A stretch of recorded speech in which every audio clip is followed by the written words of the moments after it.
The attack on the medical ship. Introduction to Hope's beacon.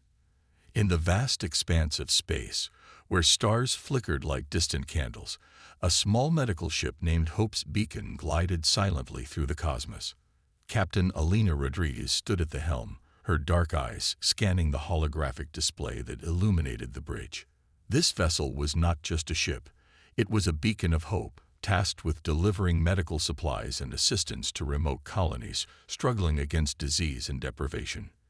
The mission was noble, driven by humanity's relentless pursuit to aid those in need. Alina had always believed in this cause, her heart swelling with pride as she led her diverse crew through uncharted territories.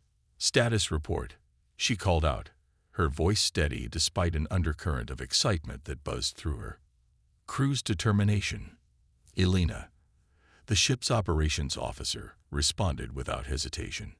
"All systems nominal, Captain. We're approaching our destination in 3 minutes."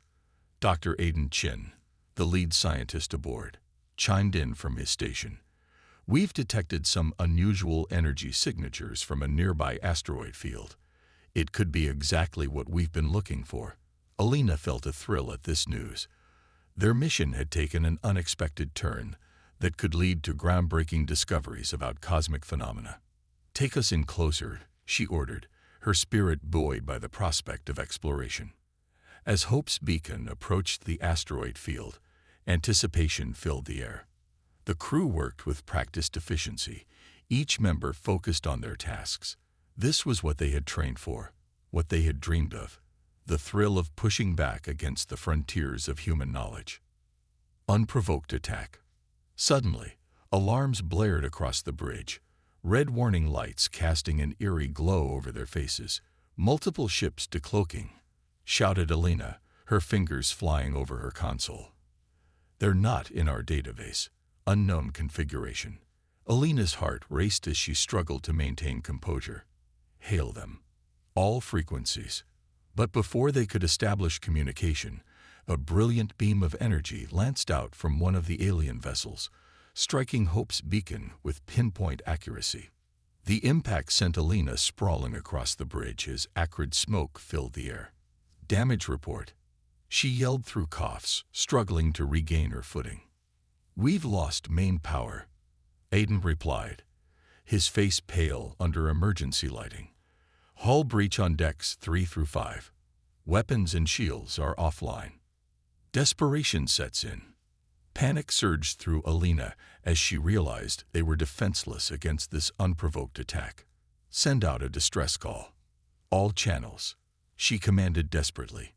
But even as she spoke, another hit rocked their ship violently. "Captain." Aiden's voice trembled as he delivered grim news. "I've identified them. They're from the Galactic Empire." The name sent chills down Alina's spine. Tales of their ruthless conquests echoed throughout human history, an empire that saw other species only as potential subjects or threats to be eliminated. "Did our distress call get through?" she asked, clinging to hope despite overwhelming odds. "Negative," replied Alina grimly. "They're jamming all frequencies." With every passing moment, Hope's Beacon shuddered under repeated assaults from enemy fire. Alina knew they were running out of time. "All hands. Abandon ship. Get to the escape pods. Sacrifice for knowledge." As chaos erupted around her, Alina remained on the bridge for one last desperate attempt to salvage critical data about their findings, the very information that could prove vital for Earth's defense against this new threat. But just as she turned to leave, another blast sent her sprawling again as darkness began to close in around her consciousness. Her last thought was a haunting one. Earth would never receive their warning. Implications for Earth. Thousands of light years away on Earth, news of Hope's Beacon's destruction registered only as a blip on sensor screens, another ship lost in deep space exploration. Or so they thought. They couldn't have known that this was merely an opening move in a game that would change humanity's fate forever.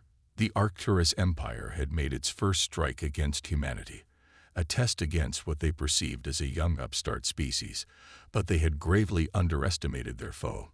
Humanity had faced extinction before, It had clawed its way up from mud to reach for stars. Deep beneath Mars' surface lay secrets hidden from prying eyes, an arsenal ready to remind the galaxy why it was unwise to provoke humankind. As whispers of Hope's beacon's destruction began filtering back to Earth, gears turned in hidden bunkers and secret facilities long thought abandoned.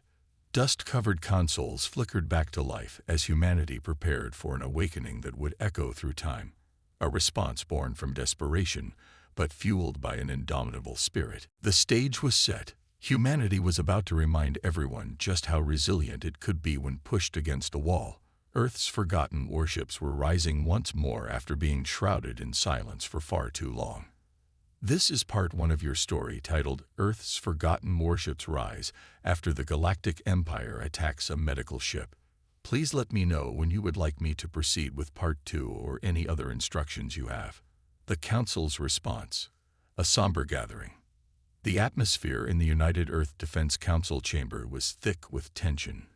The destruction of Hope's beacon had sent shockwaves through the ranks of humanity, a stark reminder of their vulnerability in the vastness of space. Admiral Zara Vega, a veteran of countless space battles, stood rigid before the assembled leaders, her weathered face a mask of controlled anger. The destruction of Hope's beacon was no accident, she declared, her voice cutting through the murmurs of the council members. Our analysis confirms it was a deliberate attack by the Arcturus Empire. Gasps and muttered curses filled the room. The Arcturians were known and feared across the galaxy, but they had always kept their distance from human-controlled space, until now. The threat unveiled. How did they get so close without us noticing? Demanded Counselor Rai Sharma, his usually calm demeanor shaken. Admiral Vega's jaw tightened. They've developed some form of advanced cloaking technology. By the time we detected them, it was too late. The room erupted into chaos, voices rising in fear and anger. The council members exchanged worried glances, realizing the gravity of their situation. What are our options? Counselor Elena Chen finally asked, her voice steady amidst the turmoil. Admiral Vega took a deep breath, knowing that what she was about to propose went against everything the United Earth government stood for. There is one option, she began hesitantly. Project Lazarus. Unearthing dark secrets. The mention of that name sent a chill through the room. Most of the younger council members looked confused, but the older ones paled visibly. Project Lazarus was decommissioned decades ago, Counselor Chen said, her voice barely above a whisper. We swore never to awaken those things again. Admiral Vega nodded grimly. Yes, but we never dismantled them. They still sleep, waiting for the day we might need them again. For those unaware, Project Lazarus was humanity's darkest secret. In the early days of space exploration, when threats from other species seemed overwhelming, Earth had created a fleet of warships unlike anything seen before or since. Massive automated vessels powered by experimental AI cores, each capable of facing down entire enemy fleets. A reluctant decision. But the power of these ships had proven too great and too terrible. In peacetime, they were seen as a liability, a temptation that could lead humanity down a dark path. So they were hidden away, buried beneath the surface of Mars, their very existence erased from all but the most classified records. You can't be serious, Counselor Sharma protested. Those ships are relics of a more barbaric time. We're better than that now. Admiral Vega's eyes flashed with determination. Are we? The Arcturians didn't seem to think so when they destroyed Hope's beacon. They've already declared war. The question is, are we prepared to fight back? Silence fell over the chamber as the weight of that decision pressed down on them all. It was Counselor Chen who finally spoke up. Show us. Descent into darkness. Hours later, a select group of council members found themselves deep beneath Mars' surface as blast doors groaned open, revealing a cavernous hangar bathed in dim-lit emergency lighting. Audible gasps echoed through the group as they beheld what lay before them. Row upon row of ships, their sleek lines and massive forms dwarfing anything in Earth's current fleet. Each vessel was easily the size of a small city, bristling with weapon systems that defied easy classification. Admiral Vega led them to the nearest ship, its hull marked with the name Nemesis. "This," she said, her voice filled with a mixture of awe and trepidation, "is humanity's true strength, a fleet built not just for defense, but for absolute victory." Awakening giants.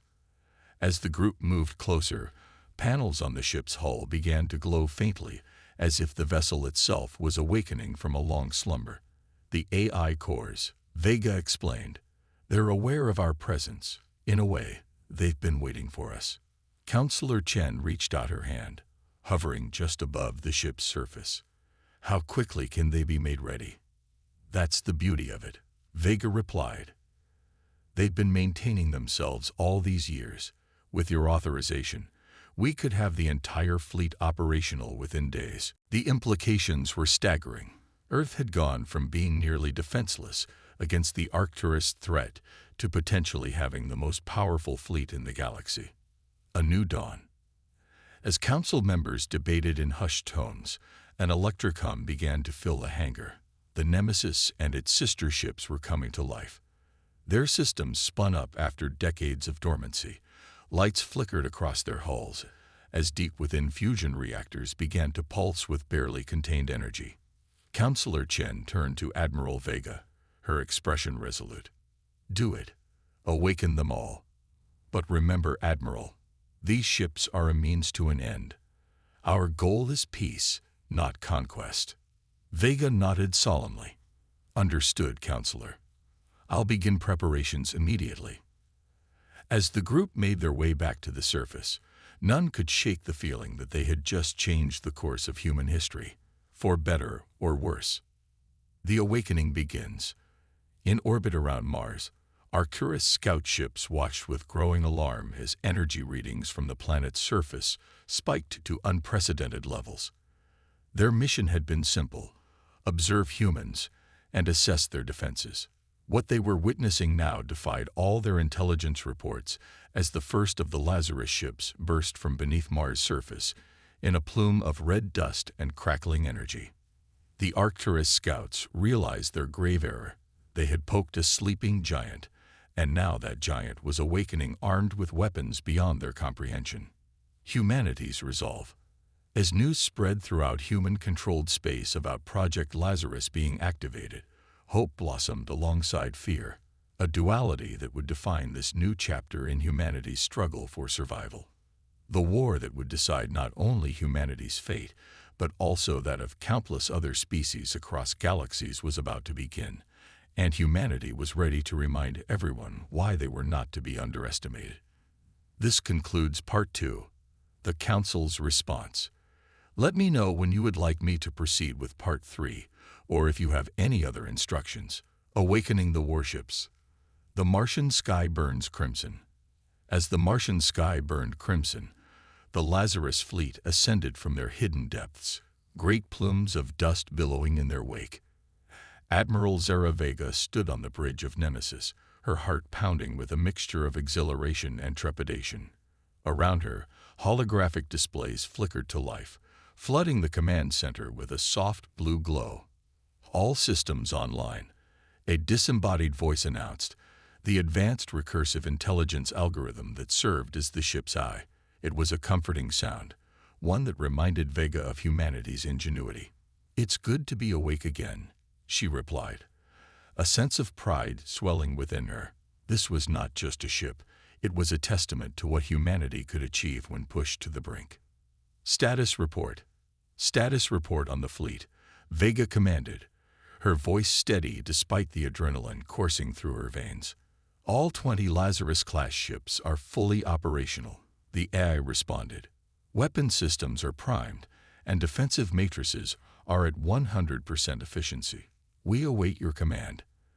As the fleet assembled in high Martian orbit, Vega couldn't help but feel awe at each ship's design, a perfect blend of human ingenuity and advanced AI technology. The Nemesis, as the flagship, was the crown jewel, nearly 15 kilometers long, equipped with enough firepower to reduce a small moon to rubble. "Admiral, Commander Rashid Khan called out, urgency in his tone. We're detecting multiple Arcturus signatures at the edge of the solar system. They're moving fast. The Arcturus fleet approaches. Vega's eyes narrowed. So they finally decided to show themselves. Battle formations, she ordered. The response was immediate. The ships initiated starburst defense patterns. They moved with a grace that belied their size, forming an intricate three-dimensional pattern designed to maximize both defensive and offensive capabilities. As the Arcturus fleet approached, their numbers became clear. Hundreds of ships, perhaps even thousands, their sleek forms bristling with weapons. Under normal circumstances, it would have been an overwhelming force. But these were not normal circumstances. A warning issued. They're hailing us, Commander Khan reported, surprise evident in his voice. On screen, Vega ordered. The holographic display shimmered, revealing the alien visage of the Arcturus fleet commander. Its multiple eyes blinked in what might have been surprise. Impossible, it hissed. Our intelligence indicated your species possessed no such weaponry. Vega allowed herself a small grim smile. Your intelligence was outdated. This is your only warning. Leave our space immediately or face the consequences. The Arcturus commander's expression shifted to one of contempt. You dare threaten the might of the Arcturus Empire. Your pathetic fleet will burn, and your worlds will follow. With that, the transmission cut off, and Vega turned to her crew. Battle stations. Initiate combat protocols. The battle begins. What followed was a display of firepower unlike anything the galaxy had ever seen. The Lazarus ships moved as one. Their AI cores worked in perfect harmony. Beams of concentrated energy lashed out, cutting through Arcturus shields like paper. Swarm drones deployed from each ship, surrounding enemy vessels and exploiting every weakness in their defenses. The Arcturus fleet, despite its numbers, found itself outmatched. Their weapons that had been so effective against Hope's beacon barely scratched the advanced shielding of the Lazarus ships. A mix of pride and sadness. On the bridge of Nemesis, Vega watched with a mixture of pride and sadness as the battle unfolded. Pride in humanity's achievements and their ability to defend themselves. Sadness at the necessity of such violence. Admiral, Khan's voice cut through her thoughts. I'm detecting a power buildup in the Arcturus flagship. Analysis suggests they're preparing to use some form of superweapon. Vega's decision was immediate. Target their flagship. All ships concentrate fire. The Nemesis and its sister ships pivoted as one. Their main guns aligned on a single point in space. The space between the fleets lit up as lances of energy converged on the Arcturus flagship. A cataclysmic explosion. For a moment, it seemed as if the alien vessel might withstand the assault. Then, with a flash brighter than a newborn star, it detonated. The shockwave rippled through the Arcturus fleet, disabling or destroying dozens of ships in its wake. As light faded from view, an eerie silence fell over the battlefield. The remaining Arcturus ships hung motionless as if in shock. They're retreating, Commander Khan announced, disbelief evident in his voice. The entire Arcturus fleet is in full retreat.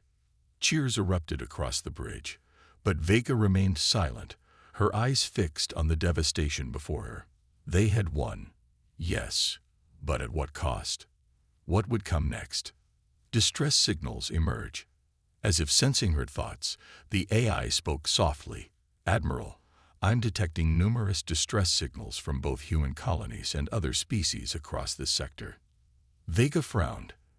They had won this battle, but at an undeniable price. The galaxy was now aware that humanity had awakened its ancient war machines. Prepare to respond to those signals, she ordered decisively. We may have won this day, but our fight is far from over. The crew nodded in unison. They understood that this was just the beginning, a new chapter in humanity's story where they would have to navigate alliances and enmities while facing an empire that would not easily forget this defeat, preparing for what lies ahead. As they began plotting courses toward various distress signals, Vega took a moment to reflect on what had transpired. The awakening of Project Lazarus had marked a turning point for humanity. They were no longer just explorers. They were warriors prepared to defend their home against any who dared threaten it. But deep down inside her heart lingered another thought. Could they maintain their humanity amidst such violence? As she gazed out at Mars through Nemesis viewport, a planet that had once seemed so peaceful, she knew that this question would haunt them all as they ventured into an uncertain future. This concludes Part 3, Awakening the Warships. Let me know when you would like me to proceed with Part 4, or if you have any other instructions.